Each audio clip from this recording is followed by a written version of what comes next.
네, 바울의 기도로는 5번째 시간이고 에베소서 강의 16번째 시간입니다. 네, 들어오실 때 받으신 것 참조하시면서 하나님 말씀 함께 나누도록 하겠습니다. 오늘 말씀의 제목은 부활의 능력을 알게 하옵소서라는 제목입니다. 이제 바울의 기도 가운데 마지막 기도 내용이 되겠습니다.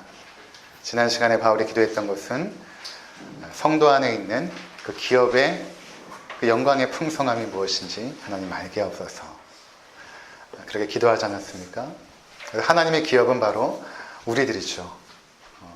우리의 자녀들이 우리의 기업인 것처럼 하나님의 자녀들이 우리들이고 우리가 하나님의 기업입니다. 하나님께서 우리를 그의 포도원으로 삼아서 그의 땅으로 삼아서 기경하시고 일구셔서 마침내 하나님의 영광을 나타내는 도구들로 우리를 사용하시고 그분을 찬미하는 존재로서 우리를 지금도 다듬어 가시고 만들어가고 계신 것입니다.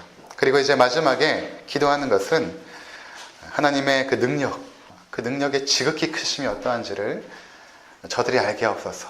그렇게 지금 기도하고 있는 것입니다.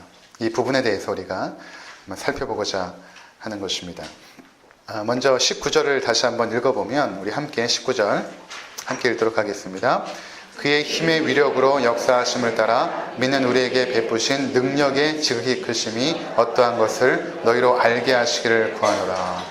하나님의 힘의 위력으로 역사하심을 따라 하나님의 그 강력한 힘의 위력으로 역사하심을 따라 믿는 우리에게 베푸신 그 하나님의 능력의 지극히 크심이 어떠한지를 여러분들이 알기를 원합니다. 이렇게 기도하고 있는 것입니다.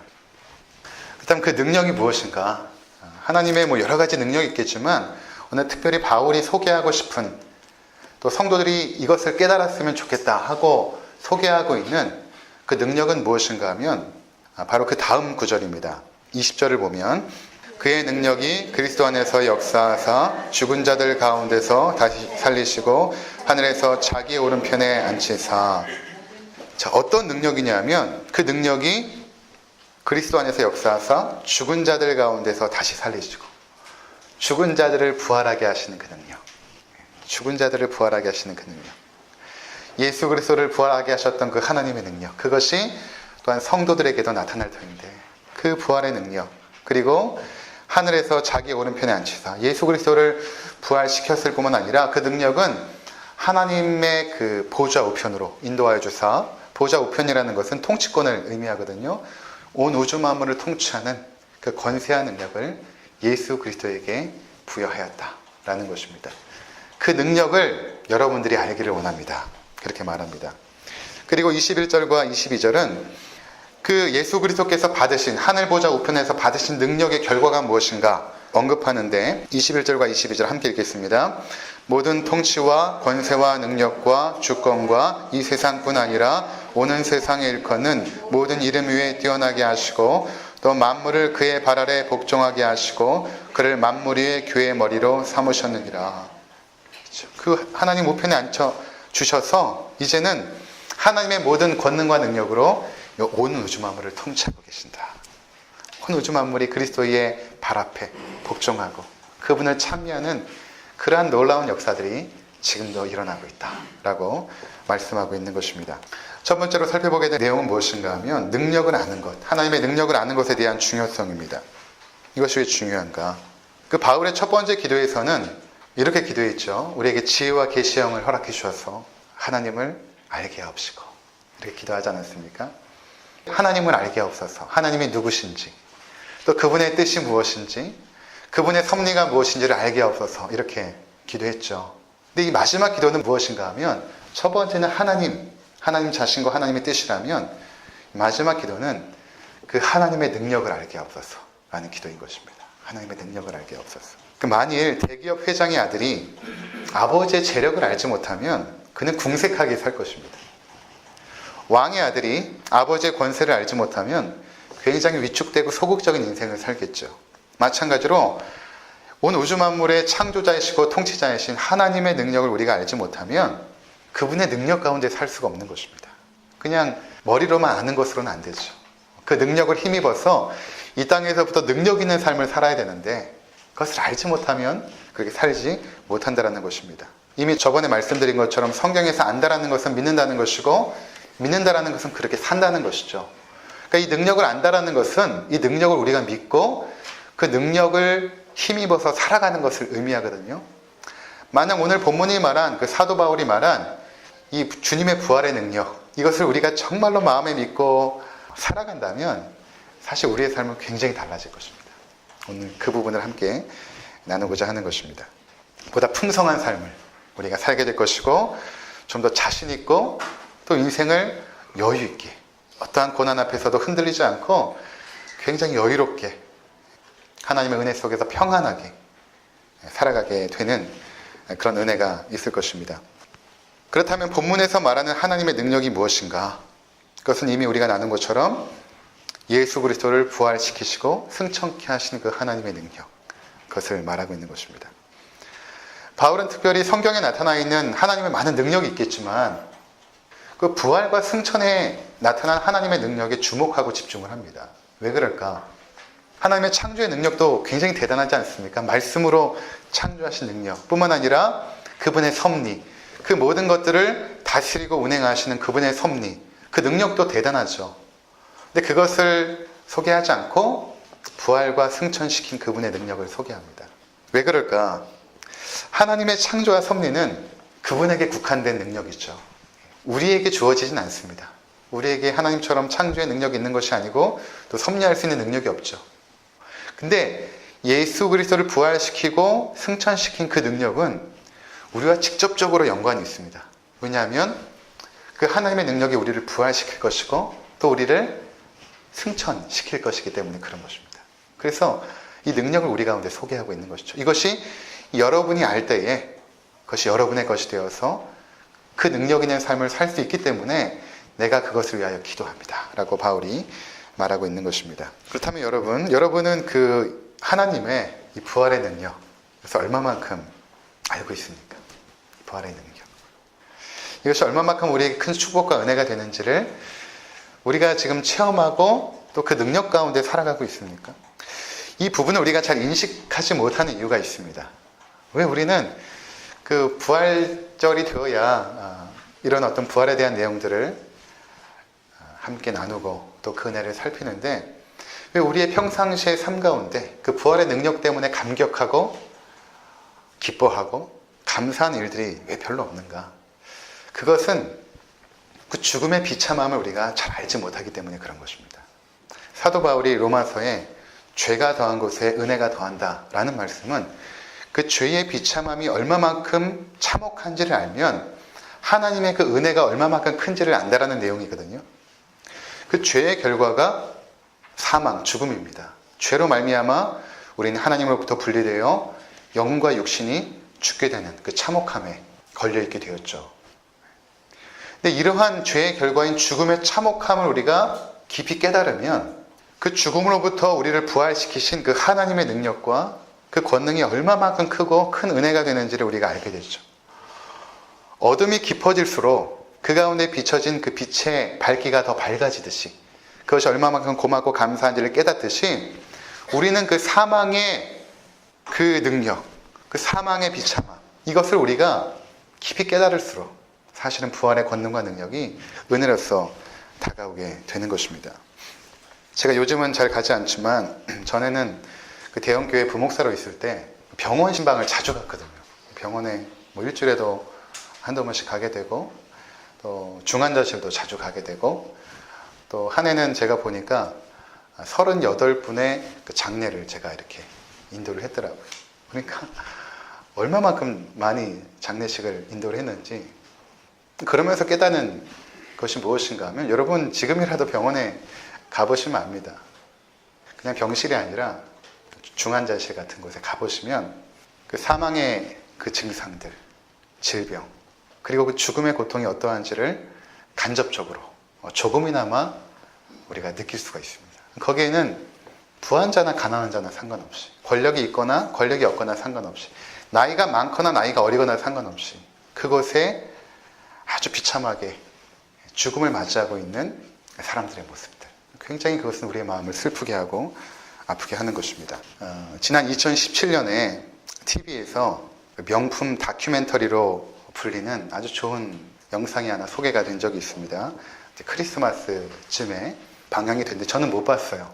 최근에 제가 관심을 갖고 보게 된 것은 이게 지금 그 페이스북에 제가 연동이 되어서 여러분들이 올려주고 있기 때문에 제가 관심을 갖게 되었는데, KBS 스페셜 암 교회 오빠라는 그 내용이 방영이 되었습니다. 주인공은 이제 장래 돌아가셨는데 그 고 이관희 집사, 그의 이야기들을 담은 내용들이 방영이 되었습니다. 근데 이것이 이제 영화로 만들어져서, 그때 그 다큐멘터리 이후에 그의 삶을 추적하면서 그것이 영화로 만들어져서 이제 5월 16일 날 이제 개봉을 앞두게 되거든요. 거기 주인공인 이관희 집사는 이제 고려대학교 전기전자 전파공학부를 최우수 4년 전액 장학생으로 졸업을 하고, 또 ROTC 42기로 통신장교 중위로 전역을 하고, 다국적 기업 퀄컴에서 연구원으로 아주 그냥 평범하게 잘 살던 그런 분이었습니다. 근데 그에게 찾아온 그 첫 번째 고난은 딸 소연이를 낳고 한 달 만에 자신이 대장암 4기라는 판정을 받게 된 거예요. 그 예쁜 딸을 낳고 나서. 아버지가 되는 기쁨과 함께 대장암 4기라는 절망을 맞닥뜨리게 된 것입니다. 얼마나 그 충격이 고통스럽겠습니까? 근데 그의 고난이 여기서 끝나는 것이 아닙니다. 그의 어머니가 이제 우울증을 앓다가 그 아들의 소식을 접하게 되고, 이관희 집사의 어머니가 이제 자살을 하게 됐죠. 거기서 끝난 것이 아닙니다. 연이어서 거짓말처럼 아내인 오은주 집사에게도 혈액암 4기라는 진단이 내려진 것입니다. 새로 태어난 생명을 앞두고 그 벌어진 그 고통의 그 참혹함들, 정말 비현실적인, 상상할 수 없게 된 그 고난을 맞닥뜨리게 된 것입니다. 근데 그 속에서 고 이관희 집사는 불평하고 좌절하는 것이 아니라 희망과 웃음을 잃지 않고 아내와 함께 암과 싸워나가면서 서로 격려하면서 그렇게 투병 생활을 해나갑니다. 그냥 예고편만 이렇게 잠깐 봤어요. 근데 그것만 보더라도 이 죽음이라는 것이 얼마만큼 우리에게 참혹한 현실인가, 얼마만큼 참혹한 현실인가. 아마 여러분 주변에도 그러한 고통 가운데 있는 분들을 여러분들이 아실 것이고, 저도 저희 아버님을 폐암으로 돌아가시기까지의 옆에서 함께 지켜보고 제가 돌봐드리면서 그 고통이 얼마나 심각한지를 온 가족이 함께 체험했던 것이죠. 얼마나 고통스러운. 그 당사자는 얼마나 또 고통스럽겠습니까? 근데 그것이 우리에게 언제든 닥칠 수 있는, 그것이 예수님 잘 믿는다고 닥치지 않는 것이 아니라 우리 모두에게 닥칠 수 있는 그런 죽음의 비참함인 것입니다. 어린 나이에 불치병에 걸려서 죽음 앞으로 가고 있는 한 자매의 모습을 떠올려 봅니다. 아주 어린 나이, 태어난 지 얼마 되지 않아서 전혀 알 수 없는 암에 걸려서 고통 속에 죽어가는 아이를 본 적도 있습니다. 근데 이런 죽음은 인간의 지혜와 힘과 노력으로 극복할 수 없다는데 그 비참함이 더한 것입니다. 아무리 인간의 의술이 발달하여서 100세, 120세, 150세까지 산다고 하여도 죽음을 정복할 수는 없습니다. 죽음의 능력을 이길 수 있는 것은 이 세상에 없습니다.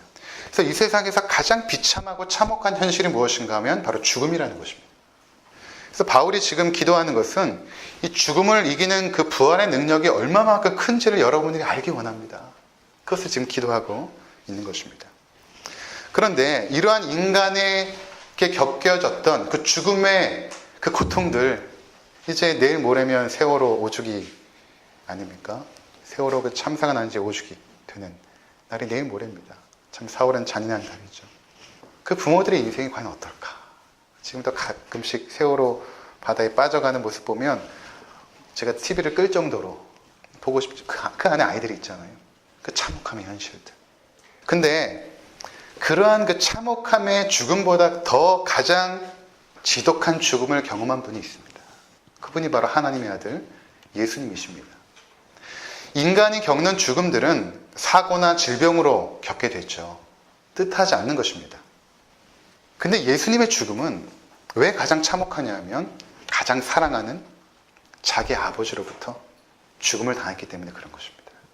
하나님 아버지께서 독생자 예수 그리스도를 이 땅에 보내시고 그를 참혹한 십자가의 죽음으로 몰아가십니다. 하나님은 독생자 아들 그리스도를 너무나 극진히 사랑하시죠. 세상 모든 존재보다 그 아들을 사랑하십니다. 근데 그 아들을 십자가에 못 박아 하나님께서 죽이십니다. 그래서 예수께서는 마지막 십자가를 앞에 두고 간절하게 기도할 때에 이 잔을 내게서 옮기시옵소서. 눈물이 핏물방울이 되도록 기도했던 것입니다. 왜 그럴까? 십자가 형벌이라는 것은 굉장히 끔찍하죠. 그냥 매달아 죽이는 것입니다. 오늘날은 우리가 목걸이 또 귀걸이 이렇게 아름다움의 상징으로 달고 다니기도 하지만 예수님 당시에 십자가라는 것은 입에 담기도 힘들 만큼 굉장히 끔찍하고 참혹한 죽음의 형벌이었던 것입니다. 로마인들이 고안한 형벌이었죠. 그래서 로마 시민권자들에게는 이 형벌을 가하지 않았습니다. 그들이 속국으로 지배하는 자들이 국가를 반역하거나 강도나 이런 아주 끔찍한 죄를 범한 사람들만 이 십자가에 매달아서 죽이는 것입니다. 그냥 매달아 놓고 죽이는 것이죠. 그러면 십자가에 달린 사람은 어떻게 되냐면 이 흉부가 압박을 받아서 숨을 쉬지 못하기 때문에 계속해서 이 몸을 올리려고 하는 이 상하 작용을 계속해서 해야 됩니다. 상하 운동을. 그러면서 자신이 느낄 수 있는 모든 고통을 다 느끼다가 나중에는 숨이 막혀 죽게 됩니다. 그만큼 고통스럽죠. 그러니까 대부분의 그 십자가에 달려 죽는 사람들은 그 십자가에 달려 있으면서 가진 욕설과 분노와 그 자신 안에 있는 그 고통들을 다 내뱉고 죽는다고 합니다. 근데 예수님은 한 말씀도 하지 않으셨거든요. 십자가에서 7마디 남기시고 돌아가셨거든요. 옆에 있는 강도들은 저주를 퍼붓고. 근데 예수님께서 피하고 싶었던 그 잔은 단순히 육신적인 고통 이상의 것입니다. 그것은 하나님의 진노와 저주를 받는 자리에 가야 되는 것입니다. 성경에서 잔이라는 것은 대부분 하나님의 심판을 의미합니다. 진노의 잔. 그러니까 예수님은 그 하나님의 진노를 받는 그 자리에 서고 싶지 않았던 것입니다. 지금까지 하나님과 함께 그 아름다웠던 그 사랑의 관계, 성부와 성자와 성령이 누렸던 그 사랑의 관계 속에서 한 번도 떨어져 본 적이 없던 그 예수님. 여전히 하나님을 사랑하시고 하나님도 여전히 그리스도 독생자를 사랑하시는데 십자가는 그 하나님의 저주와 심판을 받는 자리에 서는 것입니다. 그러니까 예수님께서 그 자리를 피하고 싶었던 것입니다. 그러나 하나님의 뜻은 예수님을 그 자리에 세우는 것이었습니다. 그리고 십자가에서 예수님은 철저하게 하나님으로부터 버림받았습니다. 그리고 죽음을 당하셨죠. 왜 하나님께서는 아들 독생자를 그렇게 죽일 수밖에 없었을까?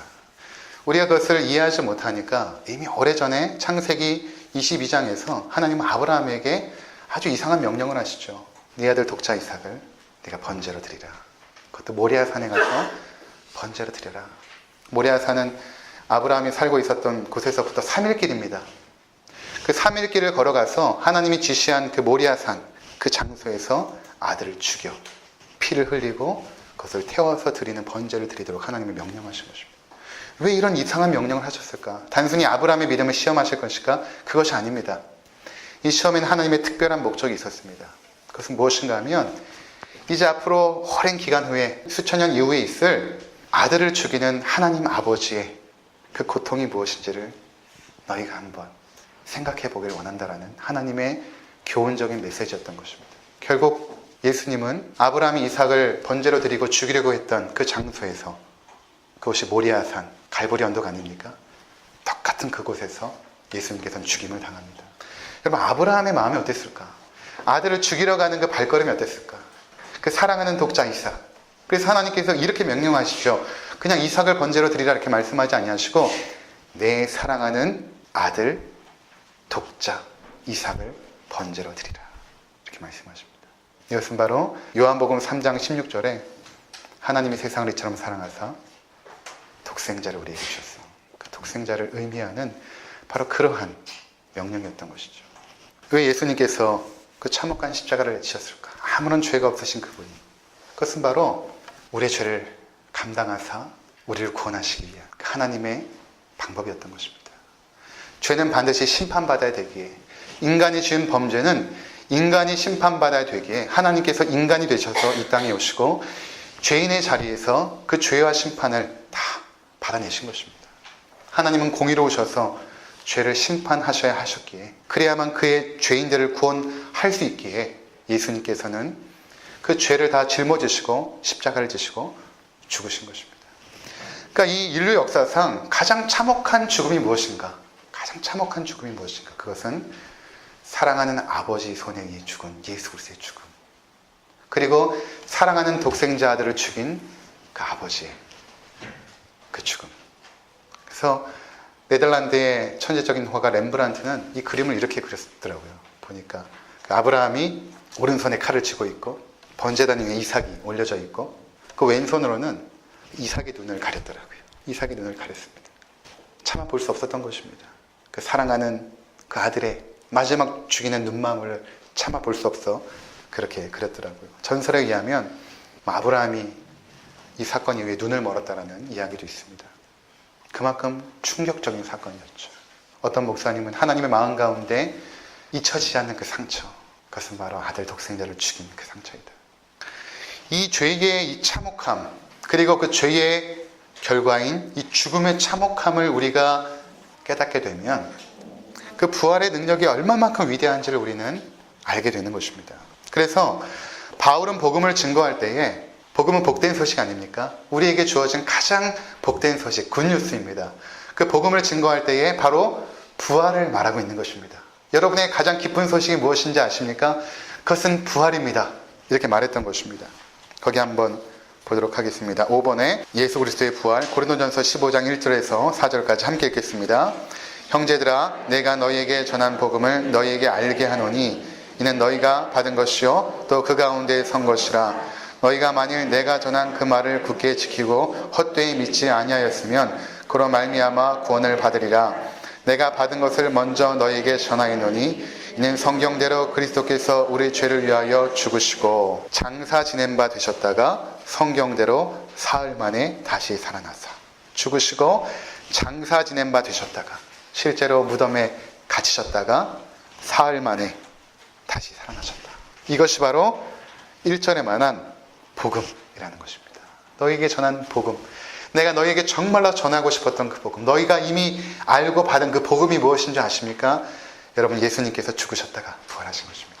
그런데 그냥 2000년 전에 예수님께서 죽으시고 부활하신 것이 그것으로 끝나면 우리에게 복음이 될 수 없죠. 그건 예수님에게 일어날 사건입니다. 그런데 우리에게 복음이 되는 것은 그 사건이 바로 우리를 부활시키는 사건이 되었기 때문에 그런 것입니다. 그래서 우리의 부활, 고린도전서 6장 14절 함께 읽습니다. 하나님이 주를 다시 살리셨고 또한 그의 권능으로 우리를 다시 살리시리라. 그 하나님의 능력, 부활시킨 그 능력이 우리에게도 임할 것입니다. 그래서 여러분들도 부활할 것입니다. 또 고린도후서 13장 4절 함께 읽습니다. 그리스도께서 약하심으로 십자가에 못 박히셨으나 하나님의 능력으로 살아계시니 우리도 그 안에서 약하나 너희에게 대하여 하나님의 능력으로 그와 함께 살리라. 아멘. 너희도 약하지만 하나님의 능력으로 너희도 살릴 것이다. 그 능력으로 여러분들을 살릴 것입니다. 자, 이런 놀라운 능력이 우리 가운데 있는 것입니다. 여기서 멈추지 않습니다. 우리를 살리시고 이제는 그분의 성품에까지 이르도록 우리를 변화시켜 나가시죠. 6번 보면 부활의 능력은 죄인을 신의 성품에 참여하게 합니다. 베드로후서 1장 3절 4절 함께 있습니다. 그의 신기한 능력으로 생명과 경건에 속한 모든 것을 우리에게 주셨으니 이는 자기의 영광과 덕으로서 우리를 부르신 이를 알므로 말미암음이라. 이로써 그 보배롭고 지극히 큰 약속을 우리에게 주사 이 약속으로 말미암아 너희가 정욕 때문에 세상에서 썩어질 것을 피하여 신성한 성품에 참여하는 자가 되게 하려 하셨느니라. 아멘. 신성한 성품, 그 하나님의 영광의 그 성품에 이르는 자들로 여러분들을 변화시켜 나가십니다. 거기에 여러분들은 참여하게 될 것입니다. 지금 썩어지는 그 육신으로 참여하는 것이 아니라 예수 그리스도와 같은 부활의 몸으로 그 영광에 여러분들은 참여하게 될 것입니다. 그렇게 말하고 있는 것입니다. 그리고 이 부활의 능력은 이미 초대교회 때부터 성도들을 이 세상의 모든 고난과 악함의 현실에서 견디고 극복하게 하는 능력이 되었던 것입니다. 골로새서 1장 11절 함께 읽도록 하겠습니다. 그의 영광의 힘을 따라 모든 능력으로 능하게 하시며 기쁨으로 모든 견딤과 오래 참음에 이르게 하시고. 그 영광의 힘을 따라 모든 능력으로, 그 하나님의 능력, 그 부활시키는 그 능력을 믿기 때문에 우리에게 다가오는 모든 고난들을 기쁨으로 견딘다. 왜냐하면 부활하기 때문에. 또 오래 참는다. 아무리 고난이 우리 가운데 닥치지만 우리는 견디고 참습니다. 우리는 견디고 참고 버텨나갑니다. 왜냐하면 부활할 것이기 때문에. 설교를 준비하면서 그 교회 오빠 앞으로 이제 개봉하게 될 그 영화에 대한 정보들을 쭉 검색하다가 이것을 연출한 이호경 감독, 그가 이제 이관희 집사님 마지막에 죽으시는 장면을 촬영하면서 그 촬영이 끝나고 남긴 글을 보게 되었는데 잠시 읽어드리도록 하겠습니다. 임종. 남편에게 회복의 가능성이 1도 없어진 시점부터 아내도 같이 흔들렸다. 간절한 기도에도 하나님이 남편을 포기하는 상황이 되자 이제는 제가 하나님을 버릴지도 몰라요 라고 아내는 말했다. 나는 3년간의 촬영이 비극으로 끝날지도 모른다는 불길한 예감이 들었다. 게다가 두 번째 재발 이후 부부는 촬영을 거부했다. 더 이상의 촬영은 하나님을 조롱하는 자들에게 빌미를 준다고 생각하게 되었다. 그렇게 하나님께 매달리더니 결국 죽어가잖아. 자신들의 운명이 다른 사람들의 신앙에 누가 될 것이라는 우려였다. 부부와의 만남은 계속되었지만 카메라를 꺼낼 엄두가 나지 않았다. 마침 누나도 병원에서 모든 약을 다 쓰고 앙상이 말라가던 상태였던 터라 이 감독의 누나도 그 암으로 투병 중이어서 그 어떤 그 카페에서 만나게 된 거죠. 알게 되고 만나게 돼서 이분을 이제 촬영하게 된 것이죠. 이 감독이. 그래서 그 누나 이야기를 하는 것입니다. 그 누나도 모든 약을 다 쓰고 앙상이 말라가던 상태였던 터라 만나면 부부가 나를 위로해 주었다. 그러던 차에 영화사의 제안을 받았다. 뒤늦게 이관희 부부의 존재를 알게 된 영화사 대표가 기적처럼 나타났다. 돌이켜보면 그도 부름을 받은 자였다는 생각이 든다. 극장용 다큐멘터리로 제작하게 되면 하나님을 조롱하는 관객이 들 가능성은 없어진다. 일주일 정도 고민을 하다가 병실을 찾아갔다. 자초지종을 전했더니 이관희 씨가 눈물을 흘렸다. 주님은 세상에 공헌하며 눈부신 삶을 사는 사람을 증거로 삼기도 하지만 저처럼 고통 속에서 주님을 놓지 않으려는 사람도 증거로 삼는 것 같아요. 이관희 씨는 그날 생애 마지막 순간까지의 촬영을 허락했다. 그리고 그날로부터 열흘 후 이관희 씨가 숨을 멈추었다. 생각해도 참 기적 같은 일이다. 그리고 임종의 순간 우리는 믿을 수 없는 아내의 모습을 보았다. 이관희 씨의 숨이 멈춘 순간 아내는 남편의 얼굴을 쓰다듬으며 통곡하면서 기도했다. 주님 감사합니다. 주님 감사합니다. 아내 입에서 나온 기도를 듣고 소름이 끼쳤다. 남편이 어머니가 자살한 순간 내뱉었던 감사의 기도와 일치했다. 아내가 늘 우리에게 어떻게 그 상황에서 남편은 그렇게 기도할 수가 있대요? 라고 했던 바로 그 기도였다. 그럼 믿음의 사람들이 이 마지막 임종의 순간에 결코 두려워하거나 통곡하거나 절망하거나 낙심하지 않죠. 여러분들 장례식 가보면 알지 않습니까? 믿음의 사람들의 장례식에는 물론 그리움에 대한 추억의 눈물은 있지만 그 절규하는 듯한 그 눈물은 없습니다. 왜냐하면 우리는 부활을 믿기 때문에 주님께서 죽은 우리 몸을 다시 살리시고 그 능력으로 하나님의 영광의 나라로 그 신의 성품에 참여한 자로 우리를 인도하기 때문에 그 마지막 순간에 우리의 고백은 하나님 감사합니다. 하나님 정말 감사합니다. 그렇게 고백하며 이 땅을 떠나게 되는 것입니다. 우리가 그 능력을 믿는 자들로서 이 세상을 살아가시면서 어떤 고난도 우리는 견디고 이겨나갈 수 있는 것입니다. 무엇보다 그 부활의 능력 힘입으시고 살아가시는 우리 모든 성도님들 되시기를 주의 이름으로 축원을 드립니다. 기도하시겠습니다.